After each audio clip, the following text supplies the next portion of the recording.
Deep Talks, the detox for your mind by Deep Trivedi. Well, I'm sure you're very intrigued and want to know more about wealth and how you can attain it.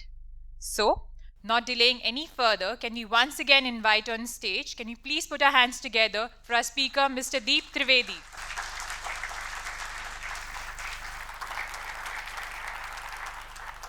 Thank you very much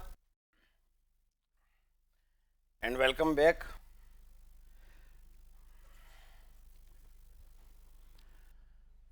हमने यह स्पष्ट समझ लिया था कि प्रकृति के सारे नियम जो किसी एक कण पे लागू है वो मनुष्य पे भी पूरी तरह बराबरी पर लागू है। जैसे प्रकृति का हर कण एक मकसद से आता, तो हम और आप तो मनुष्य हैं, हम बड़े महान मकसद से यहां आते और हमारे पास दो ही ऑप्शन होते। जैसे प्रकृति की तमाम वस्तुओं के पास है कि या तो हम मकसद पाके समृद्धियों के शिखर छू सकते या मकसद से भटककर बर्बाद हो सकते।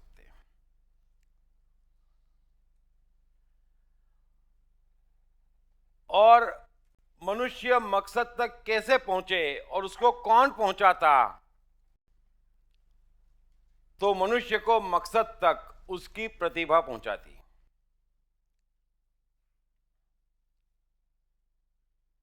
अब आप एक चीज बड़े अच्छे से समझ लेना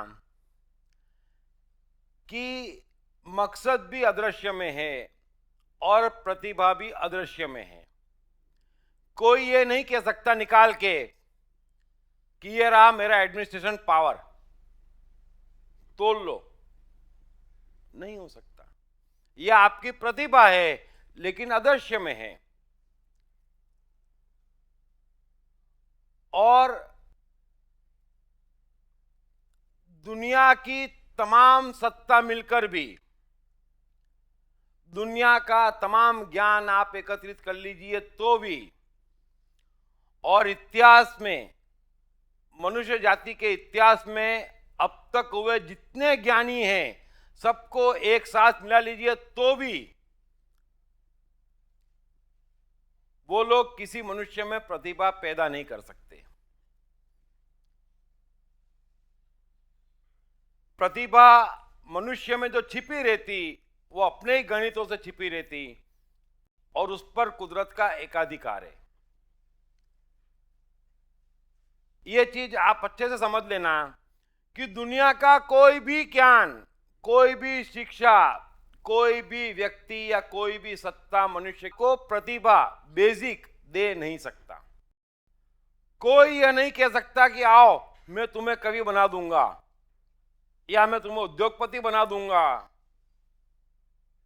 या मैं तुमको धर्म की ऊंचाइयों पे ले जाऊंगा या तुम्हें साइकोलॉजिस्ट बना दूंगा।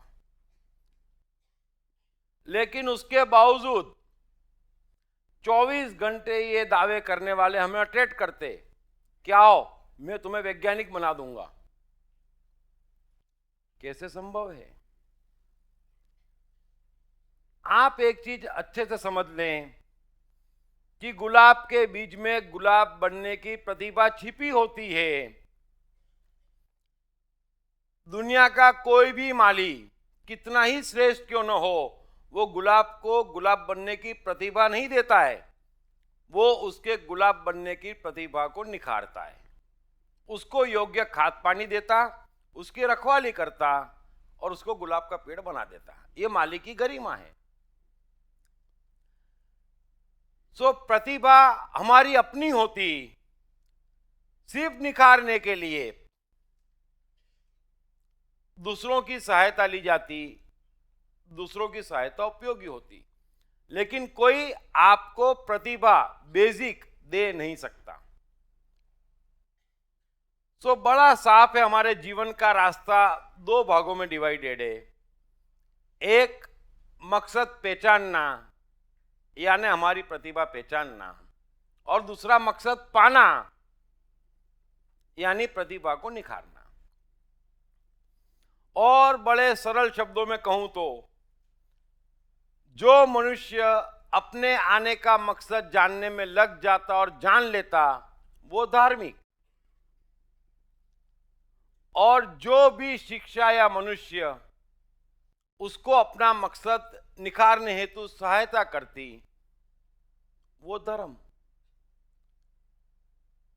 बड़ी ही सीधी और सरल परिभाषा है ये धर्म की प्रकृति की ओर से, लेकिन हम इसको छोड़ के तमाम प्रकार के धर्मों को जानते, तमाम प्रकार की शिक्षाओं को जानते, और ये भूल ही जाते कि प्रतिभा हमारी इनबिल्ट है, उसे पैदा नहीं की जा सकती, उसे सिर्फ निखारी जा सकती।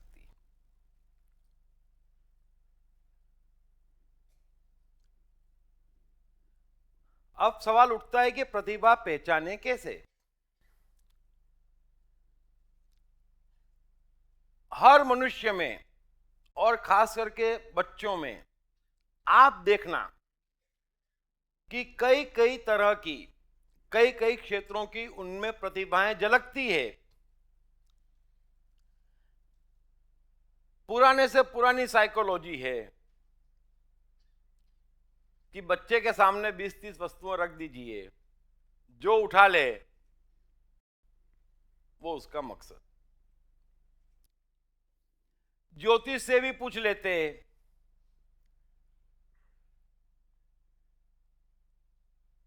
हजार जगह भटकते, लेकिन सीधी बात नहीं समझते कि प्रकृति का एक और नियम है कि कोई भी दृश्य कैसा भी हो उसकी पहुंच अदृश्य तक नहीं है, लेकिन अदृश्य की पहुंच पूरे जगत पे है। इसलिए हम दृश्य देखते और सोचते कि वो अदृश्य को प्रभावित करेगा। यह आपकी कमजोर मानसिकता है और ये उसका कमजोर परिणाम है, वरना अदृश्य को दुनिया की कोई चीज प्रभावित नहीं करती। इसलिए सीधी सीधी एक ही बात है कि बच्चे में कौन से क्षेत्र की प्रतिभा झलक रही है। एक बार में पकड़ में नहीं आती, और बच्चे में कई तरीके की प्रतिभा होती, लेकिन फिर भी गौर से देखना, ध्यान से देखना बड़ा जरूरी है। और इतना सा कर्तव्य है माँ बाप का, यही देखना है कि कहीं इसमें संगीत की कला तो नहीं। संगीत की कला होगी तो मोजार्ट ने जब पहली धुन बनाई थी तब उसकी उम्र 5 वर्ष थी। कितने ही ऐतिहासिक पुरुष हुए, कई ऐसे ऐतिहासिक पुरुष हुए जो छोटी उम्र में मर गए, लेकिन फिर भी अपना मकसद पाके गए। तो प्रतिभा इनबिल्ट होती, उसे देखना होता। अगर वाकई एजुकेशन सिस्टम को ठीक करना है तो वहां साइकोलॉजिस्ट रखिए। अगर आपको धर्म को वाकई उपयोगी बनाना है तो वहां साइकोलॉजिस्ट रखिए।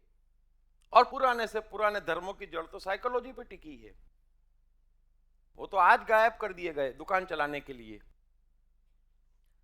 तो साइकोलॉजी पहचानती, साइकोलॉजी देखती कि इसमें किस क्षेत्र की प्रतिभा छिपी है। और प्रतिभा के मामले में मनुष्य को भी दृढ़ होना रहा कि हां ये मेरी प्रतिभा, और आसपास वालों को भी उसे दृढ़ करना रहा कि हां ये तेरी प्रतिभा, ये तेरा क्षेत्र एकदम ठीक है। और प्रतिभा पहचानने का एक ही सबूत है। आप ध्यान रख लेना, हर मनुष्य के जीवन में कई ऐसे कार्य होते, कई ऐसे क्षेत्र होते जिनको हाथ में लेते ही वो सब कुछ भूल जाता, समय कहां उड़ जाता पता ना चलता, करने में बड़ा मजा आता, बड़ा ध्यान लगता, बस वही तो उसका क्षेत्र है, वही उसका फील्ड है, वहीं उसे आगे बढ़ना है, वहीं उसके लिए समृद्धि छिपी पड़ी है। अगर मनुष्य दृढ़ हो जाए या आसपास वाले उसको वातावरण दे दें कि ठीक है निकल पड़ तू अपनी राह, ये तेरी प्रतिभा, लेकिन हम ऐसा नहीं करते। बच्चे का खेलने में बड़ा इंटरेस्ट है, तो हम डांटते पहले ग्रेजुएट हो जा। अब ग्रेजुएट होने के बाद तो तेंदुलकर होगा। आप कल्पना कीजिए। और ग्रेजुएट क्यों होना जरूरी? ताकि अच्छी लड़की मिले। अब लड़की कैसी भी हो, 20-25 साल में ग्रेजुएट होकर निकलेगा, फिर शादी करेगा, अब वो क्या बनेगा और कैसे बनेगा, यही पूरा का पूरा जीवन है। हम मनुष्य जाति का इतिहास उठा के नहीं देखते, हम ये बात नहीं समझते कि प्रकृति के यहां से मनुष्य कुछ क्षेत्रों की प्रतिभा लेकर आता है। अगर कोई बच्चा है, उसका पढ़ने में मन नहीं लग रहा, या 10 बार याद करके भी उसको याद नहीं हो रहा, तो साधारण बुद्धि की आप बात क्यों नहीं समझ रहे कि पढ़ाई इसका क्षेत्र नहीं है। इतनी छोटी सी तो बात है। मैं आपको कहता हूं, आप सोचें, अगर किसी बच्चे को खिलौनों के तोड़ फोड़ में इंटरेस्ट है, उसकी वायरिंग चेक करता, बैटरी चेक करता और उसमें खो जाता घंटों। अब ऐसा बच्चा 15 साल पढ़ाई में बिगाड़ने की जगह 8-10 साल की उम्र में किसी कार मैकेनिक का नौकरी भी कर लेगा, तो जब उसके यार दोस्त अगले 20 साल बाद इंजीनियर बन के आएंगे, तो उनको जो तनख्वाह नहीं मिलेगी, वो तनख्वाह इस बच्चे को मिलेगी। ये सिंपल गणित है लाइफ का। हम कहते हैं हमें समृद्ध बनना है, आपको नहीं बनना है, हमें कोई बनने देना नहीं चाहता। इसलिए कहते कि ये भी जरूरी, ये इंपॉर्टेंट, ये तो होना ही। कैसे होना? संभव ही नहीं है। अगर कोई बच्चा जिसे गाड़ियों में इंटरेस्ट है, जिसमें मैकेनिकल ब्रेन है, और आपको दिखता कि दूसरे 10 काम वो नहीं कर पा रहा, लेकिन ये काम फटाफट कर रहा है, आप उसको वहां लगा दीजिए। आप देख लीजिए वो कैसे हेनरी फोर्ड नहीं बनता है, वो बनेगा। मनुष्य आता वैज्ञानिक प्रतिभा लेके, बनने जाता संगीतकार। कौन बन सका है? मनुष्य आता संगीत की प्रतिभा लेके और बनने कुछ चला जाता, घर वाले कुछ बना देते। और फिर दुख की बात तो ये है कि हम लोग मनुष्य जाति का इतिहास भी नहीं देखते। जितने समृद्ध है उसमें से 95% लोग विज्ञान या कला के हैं, बमुश्किल 5% इंडस्ट्रियलिस्ट या उद्योगपति हैं। लेकिन आप गौर करना, परिवार की मानसिकता में नहीं, बस बिजनेसमैन बनना पड़ेगा, इंडस्ट्रियलिस्ट बनना पड़ेगा। उनसे ज्यादा समृद्ध, ज्यादा इज्जतदार ये कलाकार हैं, ये वैज्ञानिक हैं, और उन्हीं को याद करते। लेकिन कोई बच्चा गलती से कह दे, अरे चलो जिसको आप सबसे ज्यादा महान मानते, सन्यास और धर्म, वो कह दे मां मैं जाता घर छोड़ के, मुझे बुद्ध बनना है, तो आप कहेंगे पागल है क्या? अरे बुद्ध पूजने की चीज है, बनने की चीज नहीं है। आप अपने आप पे गौर करना। कोई बोलेगा तेंदुलकर बनना है, कितने माँ बाप बनने देते? तो मनुष्य को भी चाहिए कि वो अपनी प्रतिभा के साथ, दृढ़ता के साथ लगा रहे, और आसपास वालों को भी चाहिए कि उसे वहां लगे रहने देवे, डिस्टर्ब मत करे। फिर सवाल उठाते, और वो कुछ नहीं बन पाया तो आपके प्रयोगों से कौन क्या कितना बन गया?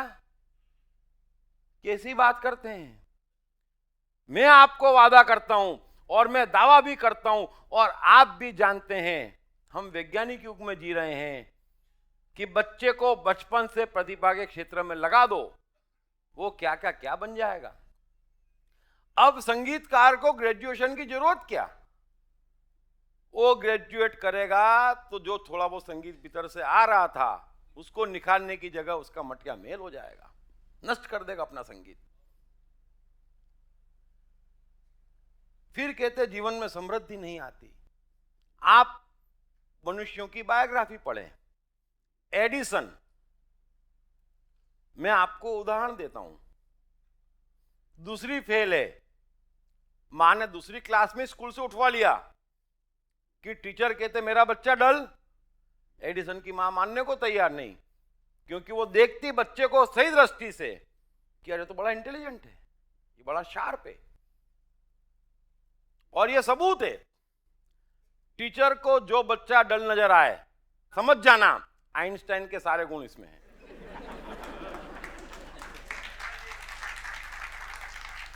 ये जीवन की हकीकत हम सब जानते हैं।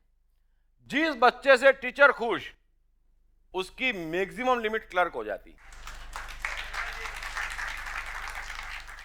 क्योंकि वो यस सर के अलावा कुछ करता ही नहीं, और यस सर करता है इसलिए टीचर को पसंद आता। यही धर्म वालों का है, जो बोलता ये भभूति लगा, ये टीका लगा, ये नमाज पढ़, और जो कर लेता बोलते ये धार्मिक, उसका जीवन देखो बेचारे का कैसा हो जाता। अरे जो आवाज नहीं करेगा वो आवाज करने लायक बचेगा ही नहीं। सो एडिसन की मां ने स्कूल से उठवा लिया और बोले मैं तुझे घर पे पढ़ाऊंगी। उसने एडिसन को विज्ञान भी पढ़ाया और एडिसन को विज्ञान में बड़ा रस जागा। 8-9 साल की उम्र होगी कि एडिसन ने भी विज्ञान दृढ़ता से पकड़ लिया और एडिसन की मां ने भी उसको विज्ञान पकड़वा दिया। अब दूसरी फेल बच्चा है, स्कूल जा नहीं रहा लेकिन प्रयोग में लग गया। अब छोटा बच्चा प्रयोग करेगा तो गड़बड़ तो होगी, और कैसी कैसी गड़बड़। अब महाराज 9 साल का एडिसन उड़ते हुए पक्षियों को देख रहा है और दिमाग में ख्याल आता आदमी को उड़ाओ। तो पड़ोस में से अपने दोस्त माइकल को बुलाता है और उसको 2-3 केमिकल इकट्ठे करके पिला देता है कि ले ये पी ले, तुझे उड़ना है ना, बोले उड़ना है, उड़ जाएगा। वो वहीं चारों खाने ढेर हो जाता, उड़ जाता। मार भी पड़ती, डांट भी पड़ती, लेकिन क्या, गरीबी बड़ी, घर चलाना मुश्किल। तो ट्रेन में अखबार बेचने जाता। अब छोटा सा बच्चा, लेकिन अखबार बेचते बेचते छोटा सा बच्चा एडिसन 12-14 साल का फल फ्रूट बेचता, अखबार बेचता, लेकिन दिमाग तो प्रयोग में लगा रहता, दृढ़ता से चिपक गया था वो।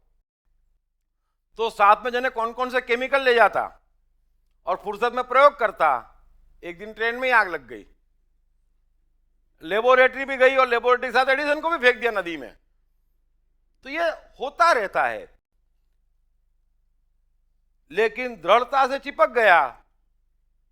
नाइट वॉचमैन की नौकरी करनी पड़ी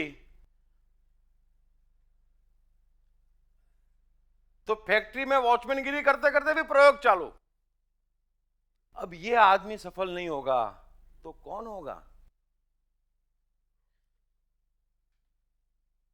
अब इस एडिसन को अगर मां स्कूल से न उठवाती, आपको मालूम भी नहीं पड़ता कि ऐसा कोई बच्चा पैदा हुआ था।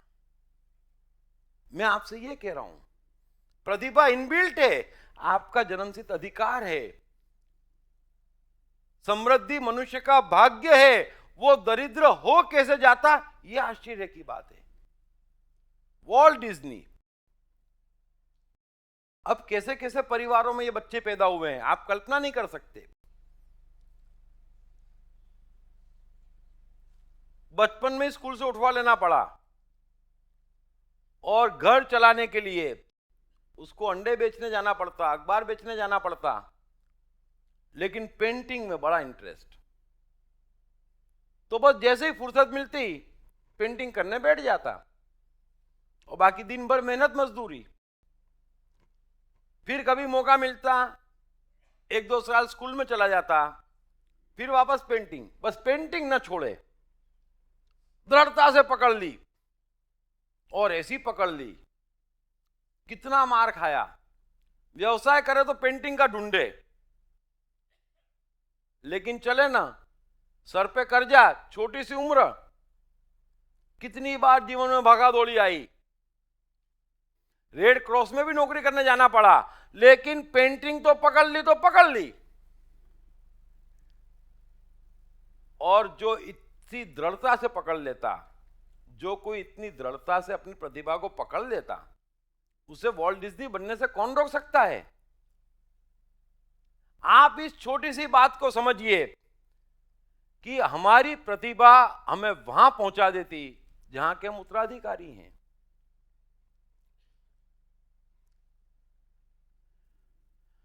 और जो इतनी दृढ़ता से प्रतिभा को पकड़ लेते, फिर उनके लिए वही धर्म, वही कर्म, वही पूजा, वही पाठ,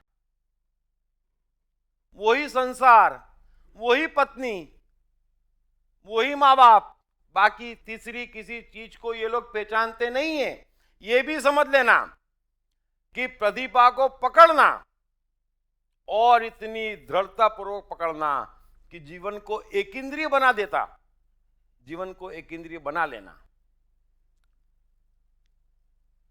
आप एडिसन को पूछेंगे उसने पूरे जीवन क्या किया, तो वो बोलेगा सिर्फ प्रयोग किया और कुछ नहीं किया। आप वॉल्ट डिज्नी को पूछेंगे क्या किया, तो पूरे जीवन भर चित्रकारी करी। आप जैक्सन को पूछेंगे क्या किया, नाचा नाचा नाचा और नाचा। वही धर्म, वही ईमान, वही पूजा अलग से हो कैसे सकती? मनुष्य का मकसद उसकी प्रतिभा और वही सब कुछ। और फिर इतिहास उठा के देख लीजिए, ऐसे लोग ही कहते, एडिसन ही कह पाता कि ऑल बाइबल्स आर बंक, सब बकवास है। वो कह सकता, वो कह देता कि स्कूल कॉलेज में धर्म की कोई आवश्यकता नहीं। बिल गेट्स कह सकता कि I don't believe in God and destiny, जरूरत क्या है। बुद्ध कह देते भगवान नहीं है, महावीर कह देते नहीं है, आइंस्टाइन कह देते समझ नहीं आती बात। एडिसन कहते हजार आविष्कार करे, ढूंढ ढूंढ के थक गया, उसका नामो निशान नहीं मिला। एडिसन कह सकता, कबीर कह सकते,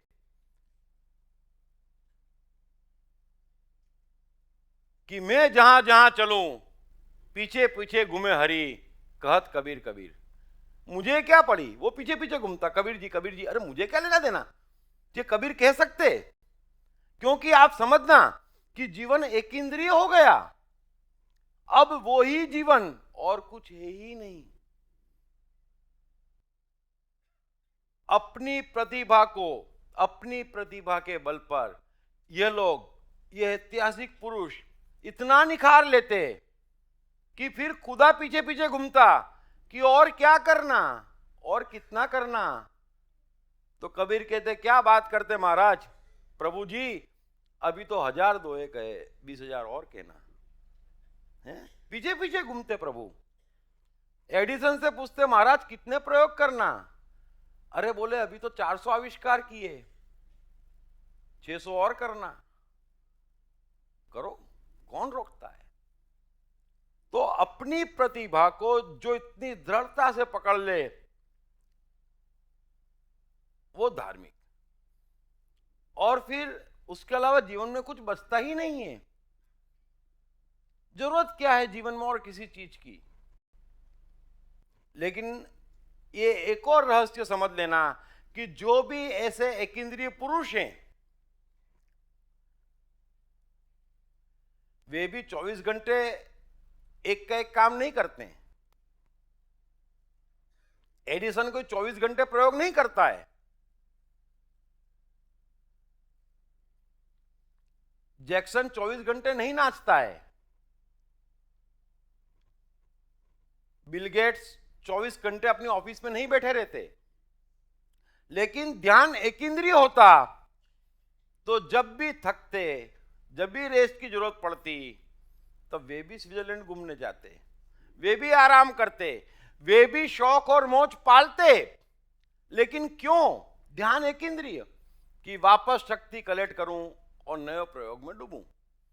आप दो चीज का फर्क समझ लेना कि एकेंद्रीय पुरुष अपने टारगेट पे लगा रहता, और जब टारगेट की एनर्जी नहीं बचती, आराम का समय आता, शांति का समय आता, तब अपना संसार फैलाता और बनाता, और वो भी उतने समय के लिए जब तक वापस रीऑर्गेनाइज होके प्रयोग में डूबने का वक्त नहीं आ जाता, ताकत नहीं आ जाती।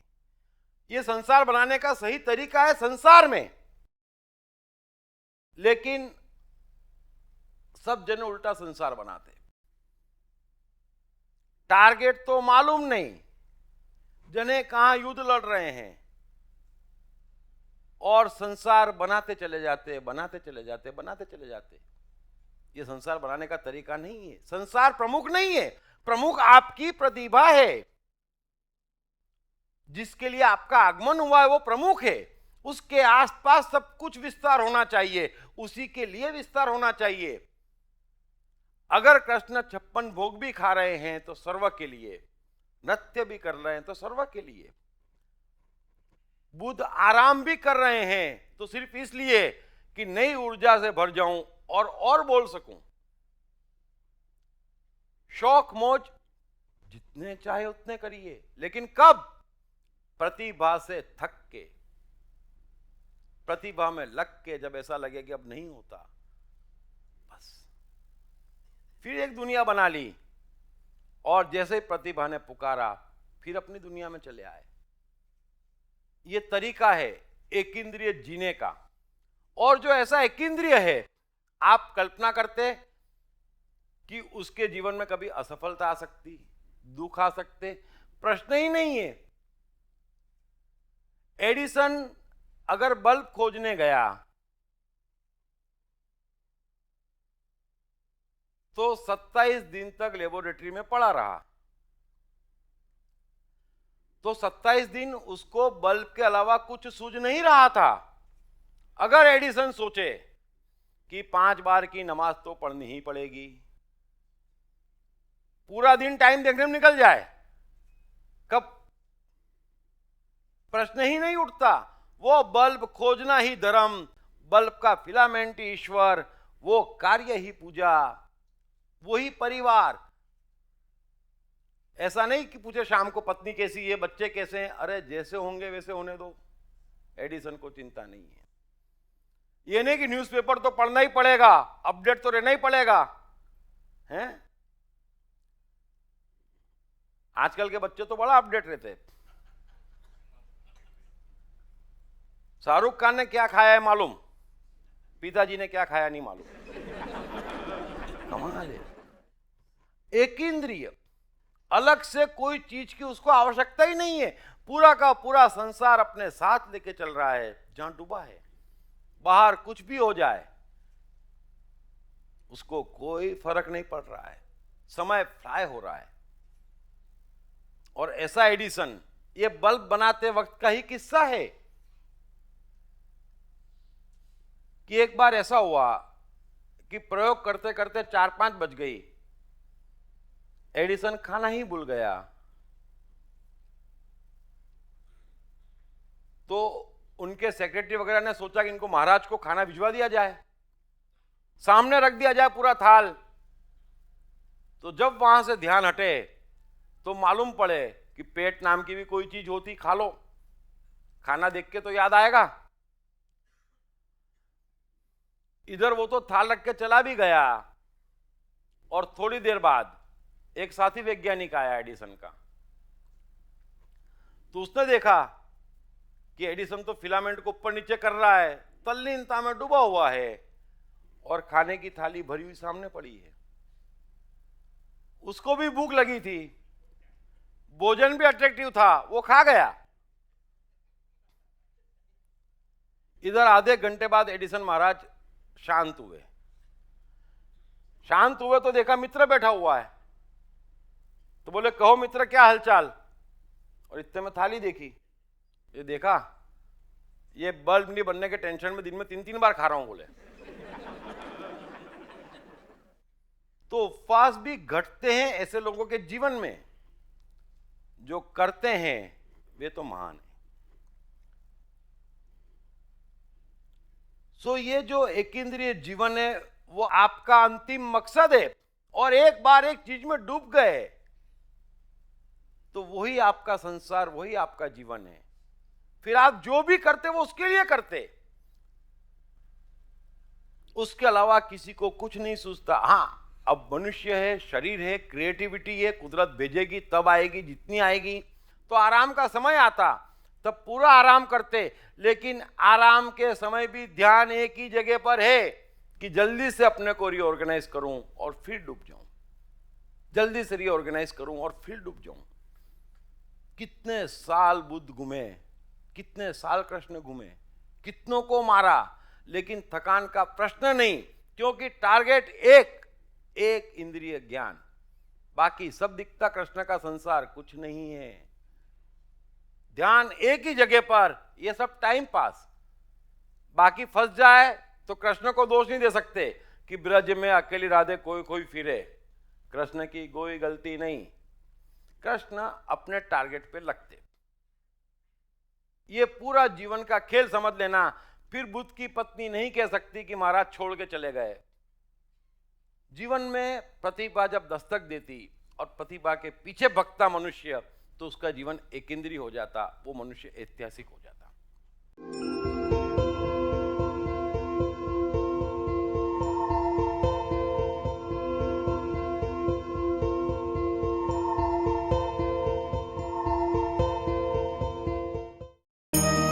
कृष्ण मन और जीवन के मास्टर। कृष्ण एक प्रेमी, एक कलाकार, एक गुरु, एक राजनेता, एक व्यवसायी। कृष्ण शून्य से सृजन करने का एक श्रेष्ठ उदाहरण। कृष्ण जो कठिनतम परिस्थितियों में भी हंसते हुए जीने की कला सिखाते हैं। कृष्ण जिन्होंने जीवन का हर युद्ध जीता। दीप त्रिवेदी द्वारा लिखित किताब मैं कृष्ण हूँ। ये किताब कृष्ण के संपूर्ण जीवन पर रिसर्च करने के बाद कुछ इस साइकोलॉजिकल अंदाज में सिलसिलेवार रूप से लिखी गई है कि जिसे पढ़ते पढ़ते आपका जीवन भी बदलता चला जाएगा। मैं कृष्ण हूँ। ये किताब अंग्रेजी, हिंदी, मराठी तथा गुजराती में एक साथ atmanestore.com साथ ही सभी प्रमुख ई-कॉमर्स साइट्स पर भी उपलब्ध है। मनुष्य को 24 घंटे सिखाया क्या जा रहा है कि कड़ी मेहनत, पक्का इरादा, अनुशासन, काम ज्यादा। अरे तुम मनुष्य को सिखा रहे हो कि मजदूर बनाने की फैक्ट्री डाल रहे हो? जिसे देखो वो मेहनत पे लगा देता। आप स्कूल में जाते, टीचर बोलते खूब मेहनत करो, अरे 8 घंटे तुम्हारे सामने बैठते, फिर 4 घंटे घर पे बिजी करने के तरीके ढूंढ लाते। आप धर्म गुरुओं के पास जाओ तो एक भी दिन नहीं छोड़ते, सोमवार से रविवार तक का हिसाब दे देते। चक्कर क्या है? थोड़ा सा साइकोलॉजिकली समझना कि कड़ी मेहनत, पक्का इरादा, अनुशासन, काम ज्यादा, इसके लिए मनुष्य बना नहीं है। और जिस किसी को जीवन में कड़ी मेहनत करनी पड़ रही है, इरादे पक्के करने पड़ रहे हैं, समझ लेना वो अपने मकसद से भटक गया है, और कुछ भी नहीं है। आप ये सिंपल साइकोलॉजी समझ लीजिए कि अगर आपका प्रतिभा का क्षेत्र होगा, आपका टारगेट मकसद पे होगा, तो आपको उस काम में इतना आनंद आएगा, इतनी मस्ती आएगी। और जिस काम में मस्ती आ रही है वो फिर आप दिन में 20 घंटे भी करेंगे तो आप ये नहीं कह सकते कि मैं कड़ी मेहनत कर रहा हूं। ये कड़ी मेहनत कौन कहते हैं? किसको करनी पड़ रही है? जो टारगेट से भटके हैं, तो बड़ा कष्ट हो रहा है काम में, तो बड़े कष्टपूर्वक काम कर रहे हैं और सोचते हम कड़ी मेहनत कर रहे हैं। पाप तुम्हारे। पक्का इरादा, अरे एक ही इरादा, उसमें पक्का कच्चा कहां से आ गया? प्रयोग ही करना, तो प्रयोग ही करना बस। फिर उसमें कच्चा पक्का इरादा क्या आ गया? कोई कच्चा पापड़ पक्का पापड़ थोड़ी खेलना है? लेकिन कहते नहीं, इरादा पक्का करो। कितनी जगह पक्का करें? एक ही इरादे से तो भगवान ने भेजा है। इरादे पाने में लगा हूं, लेकिन पक्के इरादे करवाते। आप कोशिश करना। कसम किसको खानी पड़ती कि मैं झूठ नहीं बोलूंगा?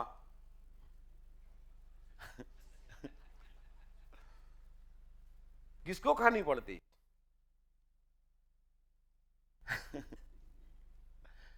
तो पक्के इरादे का सवाल नहीं, अनुशासन का क्या काम? अगर एडिसन लेबोरेटरी में घुसा है तो अनुशासन देखेगा कि प्रयोग देखेगा? वो प्रयोग देखेगा। खाना छूट जाएगा, छूट जाएगा। परिवार छूट जाएगा, छूट जाएगा। उतने दिनों के लिए क्या करे? फिर कोई 28 दिन एडिसन से पूछे, आपको मालूम है 10 रोज पहले क्या हुआ था? एडिसन बोले ये नहीं मालूम, लेकिन आज दुनिया रोशन हो गई, बोले ये मालूम है।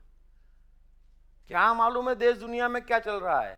वो अपनी दुनिया में मस्त है। और ऐसा एकेंद्रिय मनुष्य, जो ऐसा एकेंद्रिय है, वो एक क्षण को असफल नहीं हो सकता इस कुदरत में। ये बात आप अच्छे से समझ लेना। इसलिए आप अगर मकसद से भटक गए हैं तो आपके जीवन में कड़ी मेहनत है, पक्का इरादा है, बड़ा अनुशासन है, काम बहुत ज्यादा है। वरना जो मकसद में लगे हैं, एक ही काम है, वही संसार है, वही उसका धर्म है, वही उसका ईश्वर है, वही उसकी पूजा है, वही उसका ज्ञान है। फिर आप एडिसन से पूछेंगे कि महाराज आपको 5 स्टार में ऑर्डर देते आता? बोले नो। क्या काम? बीवी रखी ना, उसलिए। क्या है? एक इंद्रिय। आइंस्टाइन इस विश्व का सबसे बड़ा गणितज्ञ, न भूतो न भविष्य कोई पैदा हो सकता, इतिहास हो गया। लेकिन आइंस्टाइन को बोल दो कि 1000 नोटें गिन के बताओ, सुबह से शाम हो जाएगी। ये छोटा काम है, वो विशाल गणित में रह रहा है। तो एकेंद्रिय इतनी तगड़ी तरीके से आपको बनना चाहिए। और आप जो भी देखते हैं ना कि चैतन्य और ये कबीर और ये मीरा, ये सब एकेंद्रिय हैं, खोए हुए लोग हैं। फिर वो झांकते ही नहीं। मीरा थोड़ी झांक रही कि पति क्या कह रहा है, राजमल क्या बोल रहा है, साथ में कौन नाच रहा है, ये तुम लोग देखते रहो। वो तो एक इंद्रिय में मस्त है। सो अगर आप भटक गए हैं, पहली बात तो बच्चों को भटकाए मत, वातावरण दे। और जो भटक गए हैं उनके लिए एक ही उपाय है कि श्रेष्ठ साइकोलॉजी की शरण चले जाए। भगवत गीता हो, लाओ त्सु हो, या एक से एक हुए। और पूरी भगवत गीता कहीं पे है? आपको आपसे मिलवाने के लिए है। कृष्ण अर्जुन को अर्जुन से मिलवा रहे हैं कि ये तेरी प्रतिभा और उसको निखार, युद्ध जीत और मजा ले। पूरी की पूरी गीता उस पर है। लेकिन समझे कौन, समझाए कौन? लेकिन भटके हैं तो एक ही उपाय है कि अपने भीतर भी खोजें और बाहर भी सुंदर श्रेष्ठ साइकोलॉजी, हजारों कही गई इतिहास में, उसको खोजें, उसको पढ़ें। साइकोलॉजी का एक ही मतलब है कि आपको आपके मकसद के रास्ते लगा दे, बस। गीता कोई भी पढ़ेगा, कभी भी पढ़ेगा, अगर ठीक से पढ़ेगा या ठीक से समझेगा तो वो अपने मकसद के करीब पहुंचेगा, ये तय है। इसलिए कृष्ण पूरी गीता में किसी को ये नहीं कहते कि तुझे ऐसा टीका लगाना है, कि तुझे ये भगवा पहनना है, कि तुझे ये करना है। नहीं, कृष्ण बार बार साइकोलॉजिकल बाण छोड़ रहे हैं, जो अर्जुन पे भी लगते, हम पे भी लगते, कि हमको खुद अपना बनना है, हमें अपने जैसा बनना है। कृष्ण पूरी गीता में एक उदाहरण नहीं देते कि आपको ऐसा बनना है। आप ऐसे बन सकते ही नहीं, कृष्ण कहें कैसे?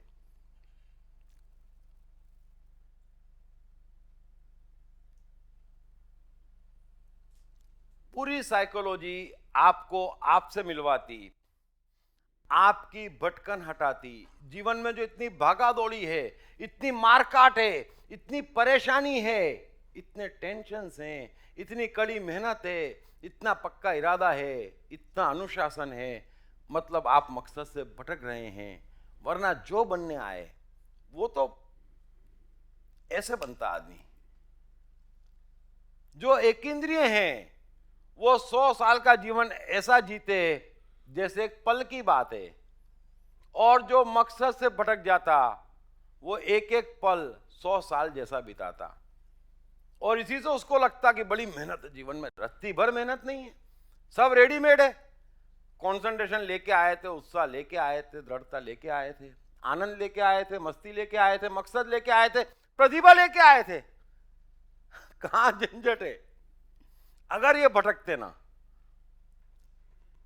तो साइकोलॉजी क्या करती? साइकोलॉजी आपकी भटकान को काटती कि आप गलत जगह, ये आप गलत जगह, ये आप गलत, यहां गलत, वहां गलत।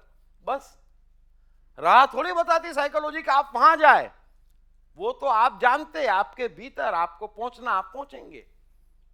राह कोई कैसे बता सकता कि तुम कवि बनो, तुम बुद्ध बनो, तुम हिंदू बनो? कोई कैसे बता सकता? राह कोई नहीं बता सकता। साइकोलॉजी आपको अपने मकसद से मिलवा सकती। और मकसद में बाधा क्या है? जो जमाने भर की बाहर से ओट रखी है। आप में से कईयों ने उपनिषद पढ़ा होगा। अधिकांश ऋषि मुनि क्या कहते? नेति, नहीं नहीं, ये भी नहीं, वो भी नहीं, ये भी नहीं, वो भी नहीं। नहीं, आपको भी अपने नहीं ही छांटना है कि मैं नहीं, बिजनेसमैन नहीं, परिवार नहीं। मैं आप जहां जहां उलझे आप देखें, आप कहें नहीं नहीं, जो बच जाएगा वो आपकी प्रतिभा है। सिंपल सी बात है। एक मूर्तिकार क्या करता? वो किसी पत्थर में जाके मूर्ति नहीं डाल देता। मूर्ति तो पत्थर में छिपी रहती, प्रतिभा तो आपके अंदर छिपी रहती। मूर्तिकार अनरिक्वायर्ड पत्थर हटाता, मूर्ति बाहर आ जाती। साइकोलॉजी भी वही करती, आपका अनरिक्वायर्ड हटा देती, जो बच जाता वो ऑटोमेटिक रिक्वायर्ड है।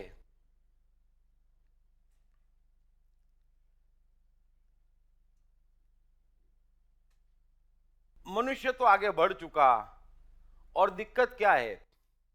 बच्चों को बड़ा आसान है एडिसन बनाना, क्योंकि भटके नहीं हैं। बड़ों को बड़ा भटक गए तो पूरा पीछे आना। लेकिन अगर आपको आपका मकसद पाना है और उस यात्रा पे आप अभी निकल जाएं, आज से पूरा जीवन परिवर्तित हो जाएगा। धीरे धीरे काटते जाएं। इस यात्रा में श्रद्धा और सबूरी प्रमुख है। एक दिन में न तो प्रतिभा पहचान में आने वाली, क्योंकि भटकन बड़ी है, न एक दिन में ये प्रतिभा चमत्कार दिखाती। टाइम लगता है। वॉल्ट डिज्नी कितने साल भटके, एडिसन भी भटके, और हर एक को यहां भटकना पड़ता। लेकिन सोच, जब आप प्रयोग में डूबे हैं तो आपको एक पल को मालूम नहीं पड़ता कि आप भटके हैं। आज के बाद गौर करना, आपकी पसंद का काम हो तो आपका समय कैसा जाता और काम कितना अच्छा होता। और जो आपकी पसंद का काम नहीं, एक एक क्षण कितना भारी पड़ता और काम कैसा होता। बस। तो जो आपकी पसंद का काम नहीं, वो आपका क्षेत्र नहीं, इसलिए आपको लगता मैं कड़ी मेहनत कर रहा हूं, पक्का इरादा कर रहा हूं, आप फंस रहे हैं। मैं विंसेंट का किस्सा सुना था कि जो अपनी प्रतिभा के क्षेत्र में लगता डूबता, वो एक पल को कभी असफल नहीं होता। हमको लगता, आपको लगता, दूर से दिखता कि ये तो फेल्योर हो गया। वो फेल्योर हो ही नहीं सकता। विंसेंट, उनको चित्रकारी का बड़ा शौक था और पेंटिंग बनाते, और बना के इतना मजा आता कि फिर दोस्तों क्या रख आते कि मैंने बनाई देखो। अब दोस्त भी दोस्त होते तो रख तो लेते तस्वीर ड्राइंग रूम में, विंसेंट लगा के भी चला जाता, लेकिन जैसे ही वो चला जाता कि सोचते ये भी कोई तस्वीरें निकालो, ड्राइंग रूम की शोभा बिगड़ रही है। इधर ये बेचारे को एक ही काम, सालों से तस्वीर बनाता आ रहा था, बस पेंटिंग करता रहता और दोस्तों क्या चिपका आता, वो लोग निकाल देते, ये फिर भूल जाता कि अब भी यहां लगाई थी। ये डूबे हुए आदमी को ध्यान नहीं रहता, फिर वहीं लगा आता, फिर वो निकाल देते। जीवन चल रहा था कि एक बार ऐसा हुआ कि वो किसी पहाड़ी पे बैठा था और सूर्यास्त देख रहा था, और वो सूर्यास्त उसको ऐसा भा गया कि उसने सोचा इस सूर्यास्त को पेंटिंग में कैद कर लिया जाए। बस वो उसने अपना घर पहाड़ी पे शिफ्ट कर लिया, वहां बसेरा बना लिया और रोज डूबते सूर्य को देखे और थोड़ी थोड़ी पेंटिंग बनाए। उस पहाड़ी पे वो 1 साल रहा, पेंटिंग गजब बन गई, फेमस हो गया, और इतना फेमस हो गया कि चारों ओर डिमांड हो गई उसकी पेंटिंग की, लाओ ढूंढ के लाओ, और कौन कौन सी बनाई, $1,00,000 में लाओ, 2 लाख में लाओ, 5 लाख में लाओ, इस फकीर को क्या लेना देना। लेकिन दोस्तों की उल्के लग गई, घर पे झगड़े हो गए, पति पत्नी को बोले मैंने पहले ही कहा था पेंटिंग काम की है, तेरे को पेंटिंग का कर ली है। वो तो उस पर डांटे कि तुमने फेंकी, ढूंढो कहां है। कूड़ा करकट विंसेंट का बिकने लग गया। तो ये आदमी असफल नहीं हो सकता, समझ लेना, क्योंकि उसकी सफलता पेंटिंग में है, उसने बनाई वही उसकी सफलता है। आप देखते कि विंसेंट की सूर्यास्त की पेंटिंग बनी फिर वो सफल हुआ, या आप सोचते जो डूबा है वो ऐसा नहीं सोचता। वही उसका ईश्वर, वही उसका धर्म, वही उसका ईमान, और वही उसने पाना। फिर हिट हुई, फ्लॉप हुई, ये तो दुनिया की रीत है। श्रद्धा रखो अपनी प्रतिभा पे, सबूरी रखो। कोई दुनिया की ताकत अपनी प्रतिभा के पीछे फंकते हुए आदमी को, अपनी प्रतिभा के पीछे फंकते हुए आदमी को असफल नहीं कर सकती। समय की बात होती।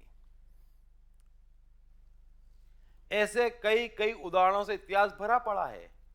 एडिसन बल्ब बनाने घुसे, तभी की एक बात बताता हूं,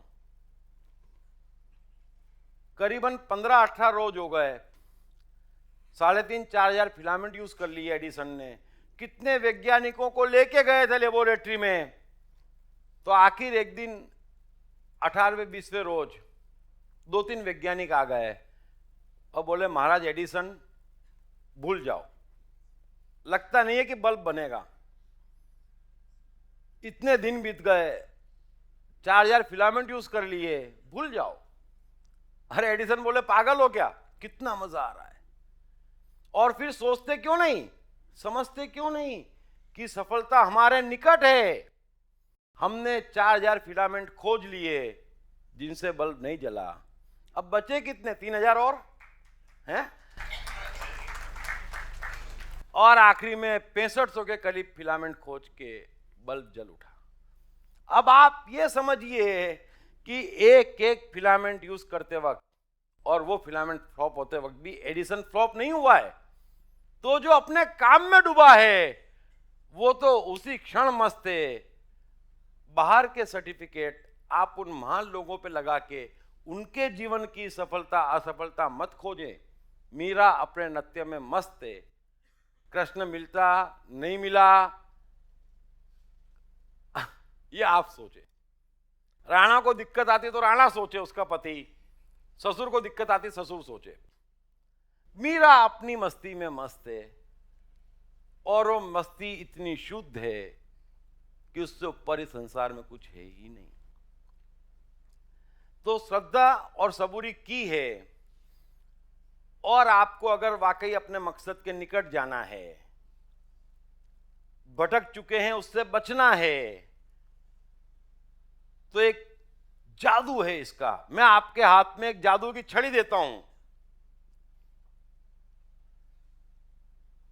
बार सवाल आते कि हम कैसे पहचाने कि हम अपने मकसद की राह में हैं या नहीं, या हम अपनी प्रतिभा के क्षेत्र में हैं या नहीं।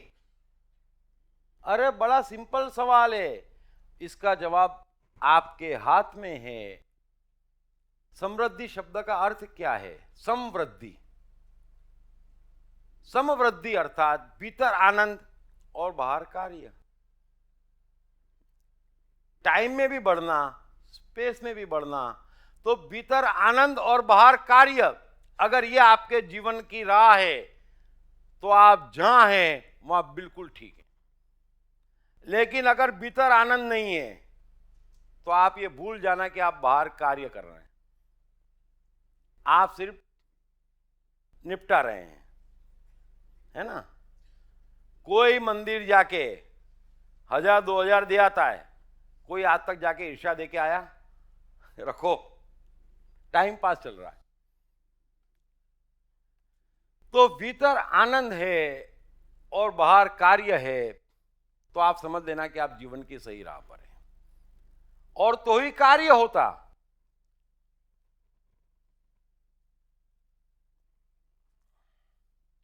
इसलिए समृद्धि है समवृद्धि, अंदर बाहर दोनों जगह सफलता हाथों हाथ है। और समृद्धि की जादू की छड़ी ये कि संतोष परम धन, सबने सुन रखा है। और मैं आपको जादू की छड़ी देता हूं, अगर आपको जल्दी से जल्दी मकसद पे सेट होना है, बच्चों को देख लेना, बच्चे बड़े संतोषी होते हैं। दिक्कत क्या है मनुष्य की? ये पुराने से पुरानी साइकोलॉजी है, लेकिन मनुष्य को क्या लगता कि संतोष ही कर लेंगे तो आगे कैसे बढ़ेंगे। सब जने सवाल पूछते, अरे इतने बड़े बड़े साइकोलॉजिस्ट के गए, कोई तुम्हारे दुश्मन है? और फिर आगे आप बढ़ कहां गए? बिल गेट्स बन गए? तो संतोष की है, श्रद्धा एंड सबूरी की है। जब ये साइकोलॉजिस्ट बड़ी बड़ी बातें करते हैं तो वो जादू है, वही आपके मित्र हैं जो ये बातें कर रहे हैं। आप थोड़ा सा सोचना कि संतोष का अर्थ क्या है, कि मैं अभी जहां और जैसा हूं परफेक्ट हूं, मस्त हूं, और हाथ में जो है वो भी परफेक्ट है। अब दिक्कत क्या है, आप ऐसा सोचते नहीं। ये सारी भागादौड़ी काहे की है? ये भागादौड़ी इस बात का सबूत है कि आप संतोष में नहीं है, और संतोष में नहीं है मतलब आप अपनी फील्ड में नहीं है। अगर एडिसन 6500 फिलामेंट यूज कर रहा है तो फिलामेंट फेल होते वक्त भी उसे संतोष है कि चलो एक और निपटाया, है ना। असंतोष किसको है?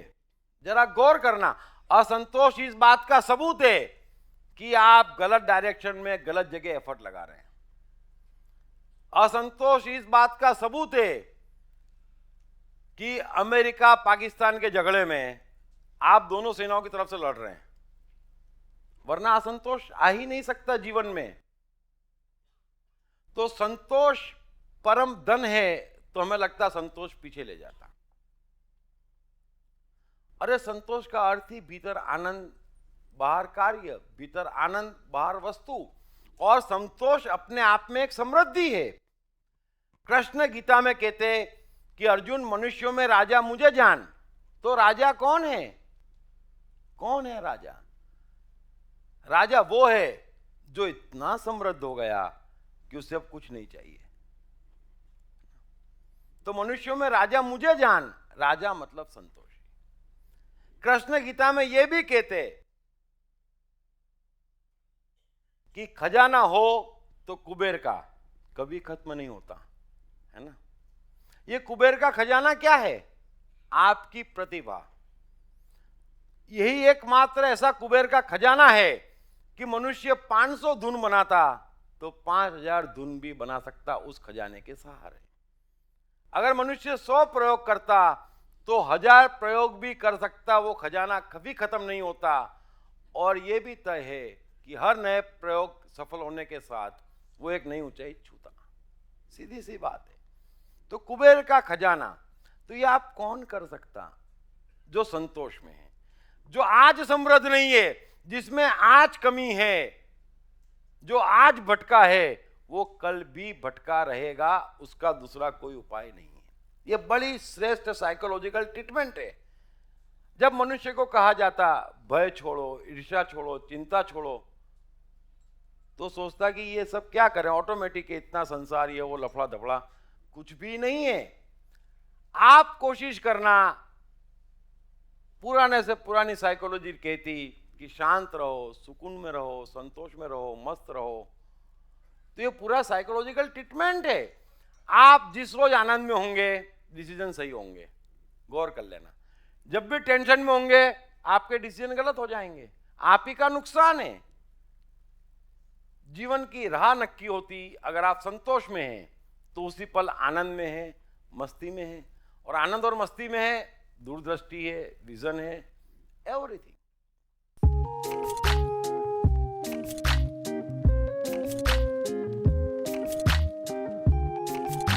हाय, मेरा नाम शील कुमार अवस्थी है और मैं बैंक में काम करता हूँ as a senior manager. My name is Omkar Kulkarni and I'm a engineering student. मेरा नाम जयराम प्रसाद है, मैं सेल्फ एम्प्लॉयड हूँ। मैंने इनकी बुक पढ़ी I am the mind. Sir ने I am the mind book में बहुत क्लियरली मेंशन किया है कि माइंड किस तरीके से वर्क करता है, कैसे प्रॉब्लम्स को क्रिएट करता है और इसका सोल्यूशन क्या है लाइफ में। It's a really great book that I've come across in so many years. I've read many books but this one stands apart. इस पुस्तक की सरल भाषा, साधारण ढंग से मन का क्लासिफिकेशन ने मुझे बहुत प्रभावित किया है। I have read the book. It clearly identifies, explains the difference between your brain and the mind. All the 7 states of the mind are clearly defined in that book and that's the best thing about the book. So it's a very nice book written in a very clear language. मेरा तो मानना है, मैं मन हूँ पुस्तक, हर व्यक्ति को पढ़ना चाहिए। ये जिंदगी को आसान बनाने का सरलतम तरीका है। अगर ये आई एम द माइंड एक बार समझ में आ गई, it is going to make the magic in the life.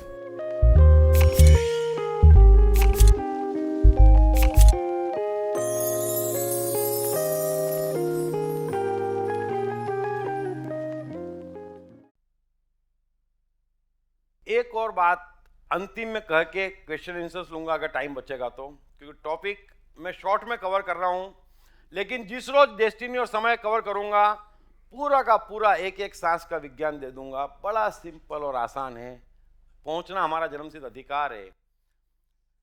अगर आप समृद्ध होना चाहते तो उसका सबसे बड़ा एक और सूत्र है कि कर्म करो पर फल की चिंता मत करो। कृष्ण उस व्यक्ति का नाम है जो जीवन में कभी नहीं हारे, तो उनकी बात तो हमें सीरियसली लेनी चाहिए। जब वो कहते कि कर्म करो पर फल की चिंता मत करो, अब मुझे एक चीज बताएं कि अगर फल की चिंता नहीं करेंगे तो आपके जितने मंदिर, मस्जिद, चर्च हैं, जितनी पूजाएं और ज्योतिष है, जितनी आपकी शिक्षाएं हैं, सब कुछ फल की आशा से आ रहा है। ये बात तय है। अगर कृष्ण कह रहे हैं कि कर्म करो पर फल की चिंता मत करो, तो ये सक्सेस का जादू है, मैजिक है। अब आप थोड़ा गौर करना। फल की चिंता करते हम कि हम मंदिर जाएंगे, हम 4 धाम घूम के आएंगे और पवित्र हो जाएंगे। आप फल की आशा में जाते, पवित्र होके आते, अपने आप से पूछना। आप डिग्रियां लेते, सोचते कि ये डिग्री मुझे ये बना देगी। किसी को डिग्री ने कभी कुछ बनाया नहीं। क्यों? क्योंकि फल की आशा में ही छिपा हुआ है कि आप कहीं ना कहीं ऐसी जगह जा रहे हैं जहां आपको जाना नहीं चाहिए। बड़ा सिंपल गणित समझ लेना। फल की आशा कब करनी पड़ती? आप खाना खाते हैं तो आप आशा करते फल की कि मेरा पेट भरना चाहिए, प्रश्न ही नहीं उठता।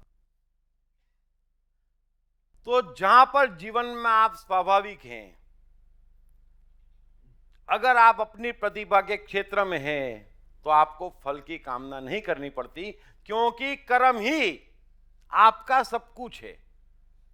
दूसरी बात समझें, परिणाम कर्म के आते कि फल की चिंता के आते? कर्म के आते। अगर मैं फल की चिंता करूंगा तो मेरी मैक्सिमम एनर्जी फल खा जाएगा। कर्म करूंगा नहीं तो फल कैसा आएगा? जैसा कर्म किया होगा। ये एक जादू है।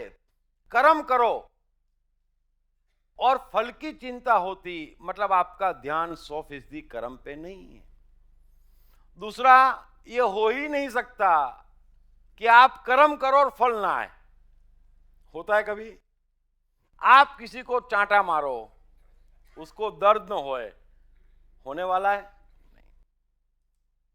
आप खाना खाएं और आप फल की आशा न करें कि मेरा पेट न भरे, तो क्या आप पूरा संसार खा जाएंगे? नहीं। आप फल की आशा करें या न करें, फल कर्म का आने वाला है। तो पूरा ध्यान अगर आपने कर्म पे लगाया तो फल की चिंता की जरूरत क्या है? कृष्ण अर्जुन से यही तो कह रहे हैं कि तू पूरा ध्यान अपना युद्ध में लगा।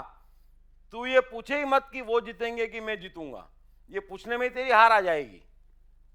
ध्यान अगर कर्म पे होगा तो कोई तुम्हें कैसे हरा पाएगा?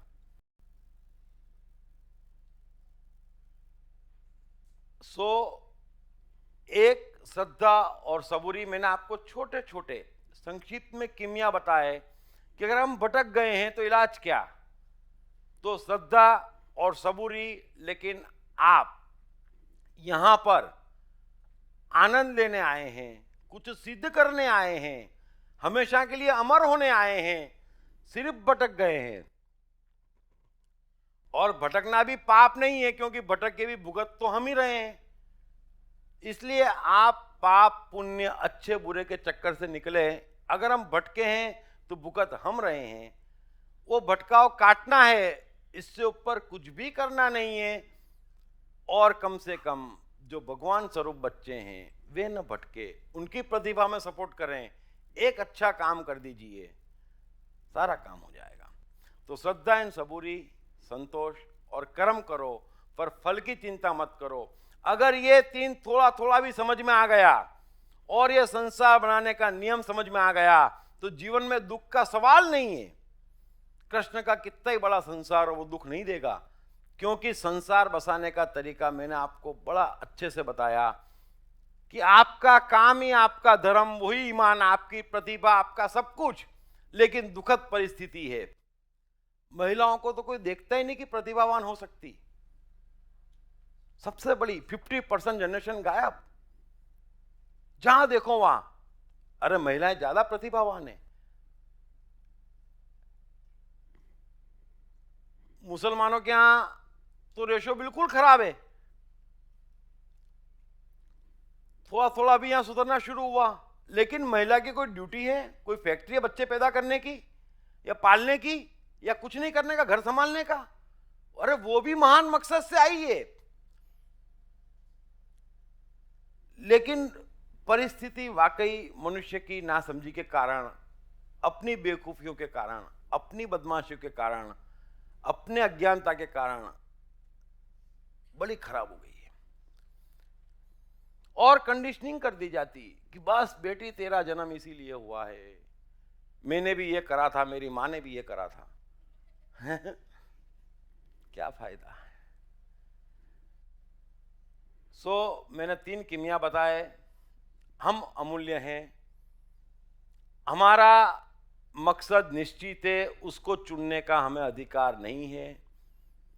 हम मकसद पा सकते या खो सकते, पाएंगे तो दुख 1% नहीं है जीवन में, क्योंकि उस मकसद के जरूरत पूर्ति हम संसार बना रहे हैं। हम अपने शौक से चल रहे हैं, मेरा टारगेट मकसद है, लेकिन इस समय थक गया तो क्या, तो मेरी जो मर्जी है शौक करूं। मेरा जीवन, आपका जीवन, टारगेट मकसद, फिर फ्रेश हो गए, फिर मकसद में लग गए। तो मकसद चलाने के लिए परिवार बसाना, मकसद चलाने के लिए संसार बसाना, मकसद के लिए कुछ भी करना, वो तो आपके धर्म में आता। लेकिन मकसद से भटक के आप सोचते कि ये तो जरूरी, ये तो जरूरी, ये तो जरूरी, तो हर एक के जीवन में सब कुछ तय हो जाता। हर कोई ग्रेजुएट है, हर कोई धार्मिक है, हर कोई सामाजिक है, हर कोई सांसारिक है और हर कोई असफल है। अरे कॉमन कैरेक्टरिस्टिक है नहीं। आपका मकसद, आपका जीवन, आपका टारगेट, आपकी प्रतिभा, आपका अचीवमेंट। अमर बुद्ध हुए, न बुद्ध की पत्नी हुई, न बुद्ध के पिता हुए। ये इंडिविजुअल कैपेसिटी में मनुष्य को पाना है और स्त्री को बराबरी पे अधिकार है। और अगर आप अपने मकसद के राह में हैं तो इतना भी दुख लाके बताएं, इतनी असफलता लाके बताएं, संभव ही नहीं है। Thank you very much, thank you very much. Questions काफी होंगे तो मैं क्वेश्चंस लेता हूं। मैंने आपसे पहले छोटे बच्चों के लिए पूछा था, लेकिन बड़े बच्चे तो ऑलरेडी बड़े हो गए हैं, गलत लाइन पे लग गए, तो अब उससे वापस रिवर्स कैसे आप करें? देखो, जहां लगा है ना, पहली बात है संतोष। इसलिए मैंने 3 साइकोलॉजिकल ट्रीटमेंट दी। अगर मैं किसी काम में लगा हूं या मैं एक जगह पहुंचा हूं, तो मैं उसको ठीक कब कर पाऊंगा? जब उस जगह पर मैं संतोष से 2 मिनट चैन से बैठूंगा। ये सिंपल जादू है लाइफ का। जिसके जीवन में संतोष नहीं है वो आज समृद्ध नहीं है, और जो आज समृद्ध नहीं है वो जीवन में कभी समृद्ध होने वाला नहीं है। तो भटके हुए के लिए संतोष एक जादू है कि यस, ये काम है, जो है मेरा चुनाव है, मैं भटका हूं, अब मुझे यहां मन लगाना है। और धीरे धीरे फिर रास्ता निकलता उलझन में से, चाहे बड़ा बच्चा हो, छोटा बच्चा हो। और सक्सेस की कोई सीमा नहीं है। कईयों ने 70 साल में पाई, समृद्ध कई 75 साल में हुए, कई 5 साल में हुए, कहीं कोई संसार अनंत और अबंधन है। इंसान अपनी गलती बार बार क्यों दोहराता है? वो बेहोश है। इसलिए मैंने पहले भी समझाया है कि मनुष्य को उसके साथ मन, उसकी ब्रेन, उसके डीएनए, उसके जीन्स, कई चीजें प्रभावित करती, प्रकृति के नियम। लेकिन उसको मालूम ही नहीं है किसी को कि ये कौन सी चीज के लिए ब्रेन एक्साइट कर रहा है, कौन सी चीज माइंड रोक रहा है, कौन सी चीज इंद्रियों कान कर रही है, कहाँ प्रकृति के नियम आड़े आ रहे हैं, उसको मालूम ही नहीं है। उसको अपने को छोड़ के पूरे संसार की सारी पिक्चरें मालूम है, उसको अपनी पिक्चर नहीं मालूम कि ये सब क्यों हो रहा है। इस कारण से वो रिपीट करता गलती। सर, बच्चों का मकसद ढूंढने के लिए कुछ टैक्टिक्स या कुछ तरीके नहीं। ऐसा है, ये ऑटो प्रोसेस है।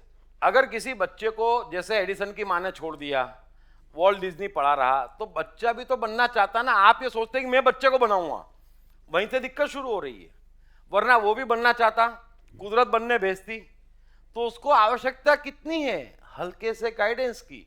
हम हल्का सा गाइडेंस नहीं देते, उसको पूरा उठा लेते, तो सब भूल ही जाता बेचारा, क्यों आया था, क्या करने आया था, कहां से आया था, सब भूल जाता वो। तो आपको पूरा नहीं उठाना है, उस पर मेहरबानी करो। वो भी बढ़ना चाहता, वो भी भटकता, उसकी भी अपने जीवन की राह है, वो रिस्पॉन्सिबल है और ज्यादा रिस्पॉन्सिबल है। सिर्फ आपको प्रोटेक्ट करना, गाइड करना, दूर से हल्के से, उसकी जीवन की लीला से आपका लेना देना नहीं है। लेकिन लगता कि ये मेरा बच्चा है, तो क्या करोगे? अपने जैसा बनाएंगे? नहीं ना, तो छोड़ो उसको। मनुष्य का जो मकसद है, क्या सिर्फ एक ही दिशा में, एक ही क्षेत्र में हो सकता है या विभिन्न क्षेत्रों में भी हो सकता है? मल्टीपल हो सकता है, और मल्टी टैलेंटेड ही होता कोई भी मनुष्य होता, लेकिन उसकी ध्यान एक इंद्रिय होता। इसलिए कृष्ण के लिए कहते हैं, मालूम है ना आपको, कि मथुरा गए तो मथुरा के, और द्वारका गए तो द्वारका के, है ना। राधा के साथ तो राधा के साथ, और रुक्मणी के साथ तो रुक्मणी के साथ। क्यों? क्योंकि वो एक इंद्रिय है। तो आपके ये क्या नाम है, वो ऑल इन वन वैज्ञानिक, पेंटर, हाँ जी, तो उनमें कितनी प्रतिभा है, और हर एक में प्रतिभा होती। आज आप ये समझो कि धीरूभाई अंबानी पेट्रोल पंप पे पेट्रोल भर रहे थे, और धीरूभाई अंबानी बन गए। इस बीच में फासला 5-7 साल का, बड़ा क्लियर समझना आप।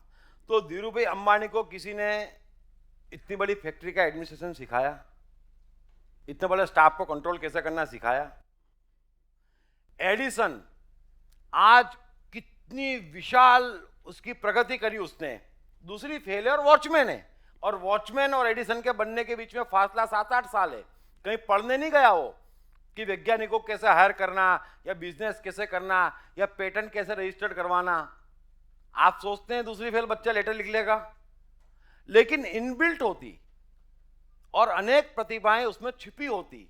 हमको बाहर से एक दिखती कि यार ये जो है ना, ये पेंटर है, ये म्यूजिशियन है, ये साइकोलॉजिस्ट है, लेकिन वो अकेला नहीं होता, उसके प्रोटेक्शन की सारी प्रतिभाएं उसमें होती।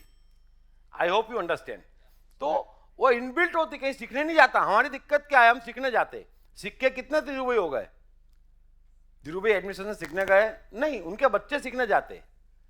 पैसे आ गए तो चलो MBA करो बेटा। अब 100 को 150 बनाना और 0 से लाखों बनाना बड़ा फर्क है, इसलिए वो धीरू भाई अंबानी है। Sir I have a question. Sir हाँ लास्ट क्वेश्चन। हाँ अच्छा, जतिन भाई बोल रहे, बोलो। इंसान को भगवान कई बार कामयाबी दे देता है, पैसा दे देता है, बच्चे दे देता है, आपको संगीत दिया जैसे। हाँ, तो उसके बाद भी अभिलाषाएं जो हैं ये पूरी खत्म क्यों नहीं होती? और ऐसा लगता है कि और मिले और मिले और चलता ही रहता है।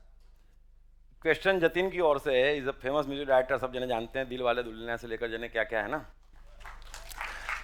जतिन, होता क्या है कि आदमी की प्रतिभा तो होती, लेकिन प्रतिभा के साथ साथ वो एक इंद्रिय से हट जाता। वो कई बार नाम में लग जाता, नेम में लग जाता, फेम में लग जाता और जने कहाँ का उलझ जाता। और जैसे ही वो उलझता कि उसकी प्रतिभा खत्म हो जाती। जो आदमी डूबा है, आप समझ लीजिए कि मुझे किसी चीज का शौक है, मुझे बोलने का शौक है, मुझे लिखने का शौक है, मुझे जीने का शौक है, तो वो शौक में मुझे मजा आ रहा है, उससे ऊपर और क्या चाहिए? कृष्ण कहने की कर्म कर पर फल की चिंता मत कर, क्योंकि कर्म में मिलने वाला आनंद ही तेरा फल है। इससे ऊपर और क्या चाहिए तुझे? ये एक जादू है। आप कर्म में डूब जाएं और उसका फल सिर्फ आनंद आए, तो आपके जीवन में दुख है का एक सेकंड को भी। लेकिन हम सोचते नहीं, आनंद म्यूजिक बनाने में बंद आ गया और अब नाम चाहिए, अब अवार्ड चाहिए, तो आपका म्यूजिक बिगड़ता जाता है। और not about you, very general I am talking. इसी वजह से बड़े बड़े हम देखते कि यहां पहुंच गए, फिर अचानक वो नेम फेम में पड़ गए। वो प्रतिभा कुदरत ने भेजी थी, कुदरत छोड़ती थोड़ी है। जा नाम ले ले, अब प्रतिभा दे दे, नाम भी चला जाता, प्रतिभा भी चली जाती। तो thank you very much. Please इसको उनको हॉल देना है। Thank you very much. If you have any questions about today's discussion or you wish to connect with Mr. Deep Trivedi, you can visit deeptrivedi.com or visit his Facebook page. A very important announcement: the next session of Deep Talks is scheduled on Saturday, 18th October, here itself at 6 p.m. in the evening. The topics will be क्या कुछ करने या ना करने से मनुष्य का भला बुरा होता है, and क्या भगवान है तो कौन है, वह कहाँ है. Deep Talks is an Atman Innovations initiative.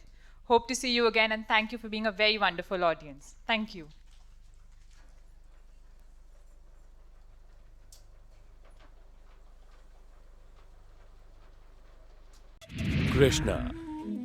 Krishna का बचपन कैसा गुजरा? कृष्ण राधा का प्यार क्या था? कृष्ण ने कितने विवाह किए? कृष्ण की चाइल्ड साइकोलॉजी क्या थी? कृष्ण ने ग्वाले से द्वारकाधीश तक का सफर कैसे तय किया? ये यादव स्थली क्या है? इन तमाम सवालों के जवाब जानिए। दीप त्रिवेदी द्वारा लिखित किताब मैं कृष्ण हूँ। ये किताब कृष्ण के संपूर्ण जीवन पर रिसर्च करने के बाद दीप त्रिवेदी द्वारा कुछ इस साइकोलॉजिकल अंदाज में सिलसिलेवार रूप से लिखी गई है कि जिसे पढ़ते पढ़ते आपका जीवन भी बदलता चला जाएगा। मैं कृष्ण हूँ। ये किताब अंग्रेजी, हिंदी, मराठी तथा गुजराती में एक साथ atmanestore.com साथ ही सभी प्रमुख ई-कॉमर्स साइट्स पर भी उपलब्ध है। दीप त्रिवेदी की मनुष्य के जीवन और उसकी साइकोलॉजी पर एक गहरी पकड़ है। मनुष्य जीवन के विभिन्न पहलुओं पर सर्वाधिक चर्चा करने का रिकॉर्ड भी उन्हीं के नाम पर है। मनुष्य जीवन का ऐसा कोई पहलू नहीं जिस पर उन्होंने खुलकर चर्चा ना की हो, जैसे कि path of life, personality, complex, guilt, love, expectation, partiality, acceptance, fear, hypocrisy, creativity, wealth, who is God, concentration, confusion, power of transformation, joy and success, mind and brain, day sleep, natural intelligence, change your future, ego, non-violence, freedom तथा दीप talks ताओ ते चिंग के अंतर्गत दीप त्रिवेदी द्वारा मशहूर Chinese philosopher लाओ त्से के महान सूत्रों पर चर्चा, परिचय, समय, मन, सफलता, संकट, धर्म, राजनीति और दीप टॉक्स भगवद गीता के अंतर्गत जीवन की किसी भी समस्या से निपटने के लिए दीप त्रिवेदी द्वारा भगवद गीता के संपूर्ण 18 अध्याय पर चर्चा। आप ये तमाम डीवीडीज और सीडीज सुनकर अपना और अपने परिवार का जीवन बदल सकते हैं।